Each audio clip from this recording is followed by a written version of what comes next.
तो विद्यार्थियों, आज हम पुनः लेकर के आए हैं आपके लिए बहुत काम की क्लास हिंदी व्याकरण में। आज हम पहचानने वाले हैं समास को। समास को हम कैसे पहचानें, कौन सा उदाहरण किस समास का है, इसको हम ट्रिक पैटर्न से जो है अभी देखने वाले हैं। बड़े ध्यान से ये क्लास देखिए। इस क्लास को अगर आपने पूरा देख लिया तो मुझे पूरा विश्वास है कि समास से संबंधित कोई प्रश्न जो पहचानने का है कि कौन सा उदाहरण कौन से समास का है, इससे संबंधित किसी भी प्रश्न को जो है आप गलत नहीं करेंगे। तो ध्यान दीजिए,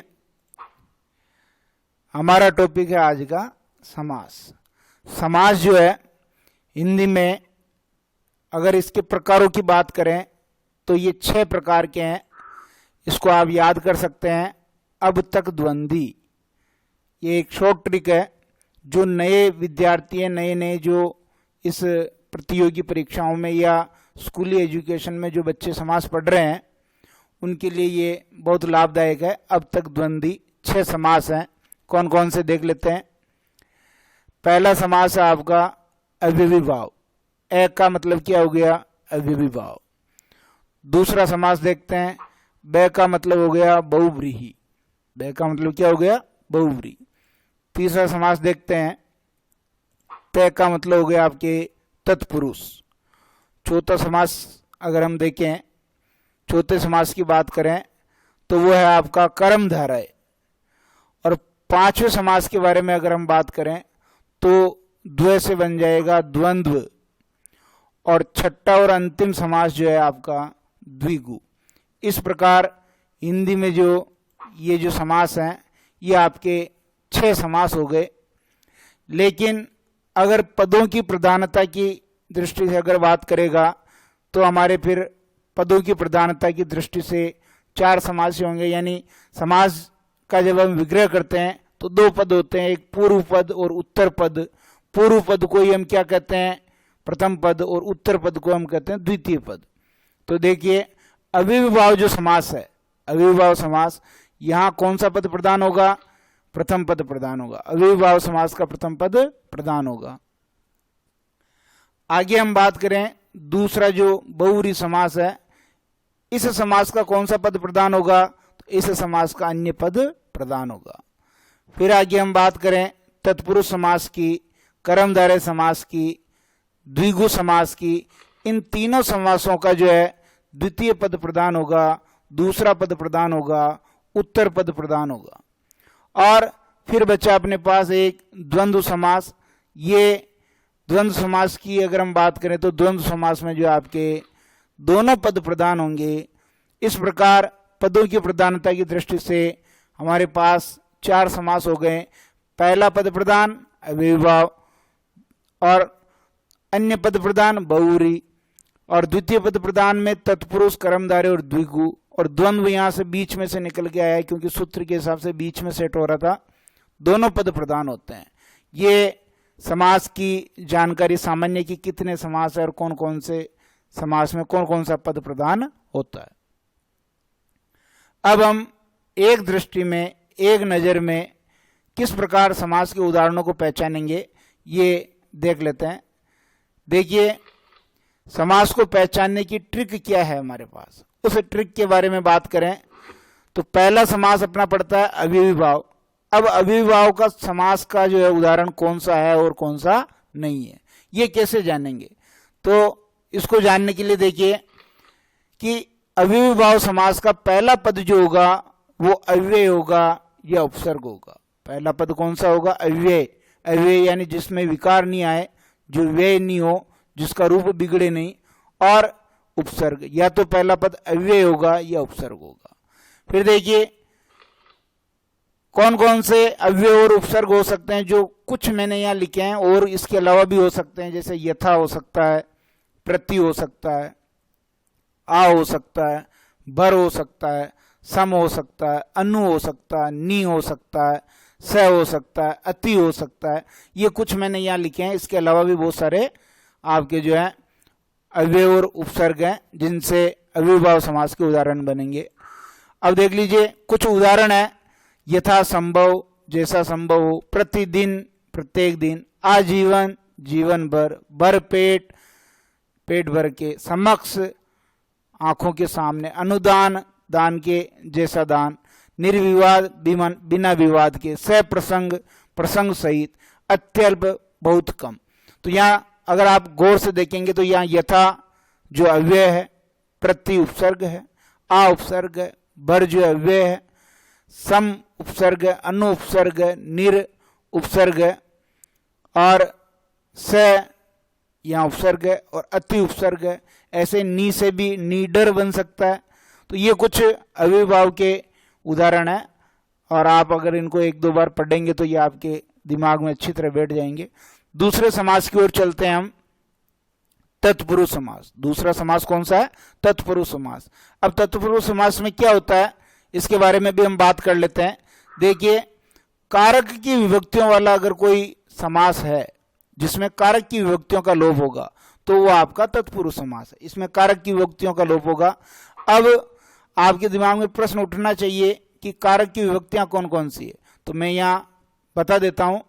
कर्ता ने, कर्म को, करण से, संप्रदान के लिए, अपादान से अलग होने, संबंध काके की रारेरी, अधिकरण में पर, संबोधन हे ओ अरे, ये कारक की विभक्तियां हैं जिसमें अपने तत्पुरुष में एक तो कर्ता कारक की जो है कोई भी उदाहरण इनसे नहीं बनते हैं।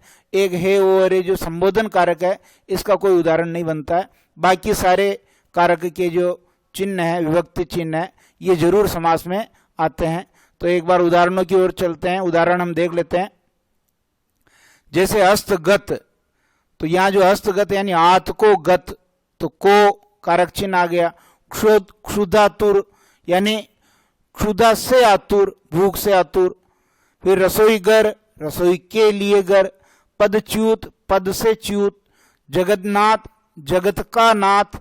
ग्रंथावली, ग्रंथों की अवली या ग्रंथ की अवली, ग्रंथावली।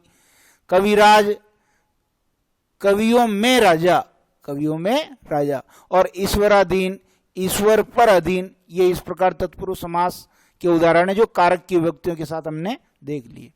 तीसरा महत्वपूर्ण समास है अपना कर्मधारय समास। अब कर्मधारय समास में क्या होता है ये भी देख लेते हैं। कर्मधारय समास में देखिए, पहला पद विशेषण होगा या उपमान होगा। पहला पद क्या होगा? या तो विशेषण होगा या उपमान होगा। और दूसरा पद विशेष्य होगा या उपमेय होगा। यानी विशेषण के साथ आएगा विशेष्य, उपमान के साथ आएगा उपमेय। अगर पहला पद आपके जो है विशेषण है तो दूसरा पद विशेष्य, और पहला पद यदि उपमान है तो दूसरा पद उपमेय। उदाहरण देख लेते हैं। जैसे नीलोत्पल, नीला है जो उत्पल, यहां उत्पल की विशेषता है कि कैसा? नीला।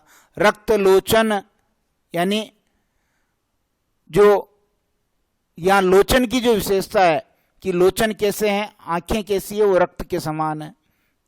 फिर देखिए, महात्मा यानी महान है जो आत्मा। मंद बुद्धि, मंद है जिसकी बुद्धि। कमलाक्ष, कमल के समान अक्षी आंखें। मृग नयनी, मृग के नयनों के समान आंखों वाली, नयन वाली। क्रोधाग्नि, क्रोध रूपी अग्नि। देहलता, देह रूपी लता। तो यहां देखिए, यहां नीलोत्पल यहां विशेषण था। रक्त लोचन, तो यहां पर भी जो है रक्त के समान लोचन है, तो यहां पर भी जो है आपके उपमान आ जाएगा। महात्मा, यहां पर भी जो आपके विशेषण वाला यहां काम कर रहा है। मंद बुद्धि, यहां भी बुद्धि की विशेषता है। बुद्धि कैसी है? मंद, ये भी विशेषण है। कमलाक्ष, अब यहां आंखों की तुलना कमल से की तो यहां उपमान हो गया। मृग नयनी, यहां पर भी उपमान, ये भी उपमान उपमेय है। लेकिन यहां जो है, यहां देखिए मृग नयनी, ये उपमान पहले आ रहा था, लेकिन यहां पर जो है क्रोधाग्नि, ये अग्नि उपमान ये बाद में आ रहा है। यहाँ देह लता, लता उपमान ये बाद में आ रहा। तो यहाँ रूपक रूपक अलंकार यानी क्रोध रूपी अग्नि, देह रूपी लता, इस प्रकार इसका विग्रह करेंगे। चौथा महत्वपूर्ण समास अपना है द्विगु समास। अब द्विगु समास में क्या होता है ये देख लीजिए। द्विगु समास में पहला पद संख्यावाची होगा। पहला पद क्या होगा? संख्यावाची होगा, यानी संख्या आएगी। पहला पद ऐसा होगा जिससे अपने को संख्या का बोध होगा। उदाहरण देखेंगे तो एकांकी, एक अंकी वाली यानी एक अंक वाली एकांकी, एक क्या है? ये संख्यावाची है। त्रिभुवन, तीन भुवनों का समाहार, जिसमें आपके तीनों जो लोक हैं वो आ जाएंगे, आकाश, पृथ्वी और स्वर्गलोक जो है, स्वर्गलोक आकाश में, पृथ्वी और पाताल लोक, तीनों लोक आ जाएंगे। तिराहा, तीन राहों का संगम। चौराहा, चार राहों का संगम। सप्ताह, सात अहनों का जो है समूह। दोपहर, दो पहरों का समूह। त्रिलोक या दोपहर का समय, दोपहर। त्रिलोक, तीन लोकों का समाहार, यही त्रिभुवन त्रिलोक। त्रिभुज, तीन भुजाओं वाली आकृति। शताब्दी, शत अवधियों का समूह। शताब्दी 100 ईयर्स, 100 साल। शतांश यानी 100 का अंश, शत का अंश। अब यहां ध्यान दें तो ये जो है आपके द्विगु समास के उदाहरण हो गए। फिर देखिए द्वंद्व। द्वंद्व समास में क्या होगा? द्वंद्व समास में अगर हम देखेंगे तो और शब्द का लोप होगा, और ये जो योजक चिन्ह है, इस प्रकार का योजक चिन्ह दोनों शब्दों के बीच में लगा होगा, लेकिन कोई जरूरी नहीं है, कोई गारंटी नहीं है कि लगा होगा। कभी कभी योजक चिन्ह नहीं भी लगा होता है, फिर भी वहां द्वंद्व समास हो जाता है। जैसे देखिए देश विदेश, देश और विदेश। कंद मूल, कंद और मूल। अन्न जल, अब देखिए यहाँ योजक चिन्ह लग रहा है क्या? नहीं लग रहा, फिर भी अन्न और जल। राधा कृष्ण, राधा और कृष्ण। हरिहर, हरि और हर, हरि कहते हैं विष्णु को, हर यानी महादेव, हर हर महादेव, हरि और हर। 25, 5 और 20। अब ये देवासुर, ये बहुत इंपॉर्टेंट उदाहरण है, इसका हम संधि विच्छेद करेंगे तो देव धन असुर होगा, यानी देव और असुर, या सुर नहीं करेंगे, देव और असुर। इस प्रकार की कोई संधि वाला उदाहरण भी आ जाए तो उसको संधि करके हमें देखना है और द्वंद्व समास करना है। हानि, लाभ, अब यहां जो है विलोम शब्द आ गए हैं, और जब ऐसा कोई विलोम शब्द आ जाए तो हमें उससे विग्रह करते वक्त और नहीं लगाएंगे, वहां लगाएंगे हम हानि या लाभ। क्या लगाएंगे? हानि या लाभ। या तो हानि होगी या लाभ होगा। अगर हानि होगी तो लाभ हो नहीं सकता, लाभ होगा तो हानि हो नहीं सकती। ऐसे में हम या अथवा लगाएंगे, हानि अथवा लाभ, हानि या लाभ, और शब्द इसमें नहीं लगाएंगे। अंतिम जो अपना समास है वो बहुव्रीहि समास है। बहुव्रीहि समास में क्या होता है? देखिए बहुव्रीहि समास अन्य अर्थ निकालता है, यानी जिसका तीसरा अर्थ निकले। अब यहां ये ध्यान देना है, ऊपर से चलेंगे अव्ययी भाव। अगर अव्यय है, उपसर्ग है तो अव्ययी कर देंगे, लेकिन अव्यय और उपसर्ग होते हुए भी यदि तीसरा अर्थ निकल रहा है तो वो आ जाएगा आपके बहुव्रीहि में। तत्पुरुष, कारक की विभक्तियां हैं, लोप हो रहा, ठीक है, लेकिन कारक की विभक्तियों का लोप होने के बावजूद भी यदि कोई उसका तीसरा अर्थ निकलेगा तो वो आ जाएगा आपके बहुव्रीहि में। कर्मधारय, यहां भी विशेषण विशेष्य या उपमान उपमेय है, लेकिन यदि इसका भी कोई तीसरा अर्थ निकल जाएगा तो उसकी गिनती होगी बहुव्रीहि में, उसकी गणना करेंगे हम बहुव्रीहि में। द्विगु समास, पहला पद संख्यावाची होगा, ठीक है, लेकिन संख्यावाची होते हुए भी यदि उसका तीसरा अर्थ निकलेगा तो हम उसको काउंट करेंगे बहुव्रीहि में। द्वंद्व, और शब्द का लोप हो रहा है, ठीक है, लेकिन यदि उसका कोई तीसरा अर्थ निकल रहा है तो हम उसको द्वंद्व में न रख करके किस में रखेंगे? बहुव्रीहि में। यानी ऊपर के पांचों समास में बहुव्रीहि समास हो सकता है यदि उसका अन्य अर्थ निकलता है या उसका तीसरा अर्थ निकलता है। और सामान्यतः जितने भी पर्यायवाची शब्द हैं वो इस बहुव्रीहि समास के उदाहरण होते हैं, वो इसमें जो काउंट किए जाते हैं, क्योंकि उसका तीसरा अर्थ निकलता ही निकलता है। उदाहरण देख लेते हैं, जैसे सचीपति, सची का पति। अब यहां अगर हम इसका समास विग्रह करेंगे, सची का पति, आप कहोगे सर का आ रहा है, का आ रहा है तो कारक की विभक्ति को लोग तत्पुरुष में लेंगे, नहीं, लेकिन नहीं लेंगे। क्यों? क्योंकि सची का पति किसका पर्यायवाची है? इंद्र का पर्यायवाची है। तो यहां तीसरा अर्थ निकल गया, सची का पति इंद्र, अपना हो गया बहुव्रीहि समास। मुरारी, मुर है जिसका हरि, यानी मुर नामक राक्षस का जो शत्रु है वो है अपना कृष्ण या विष्णु।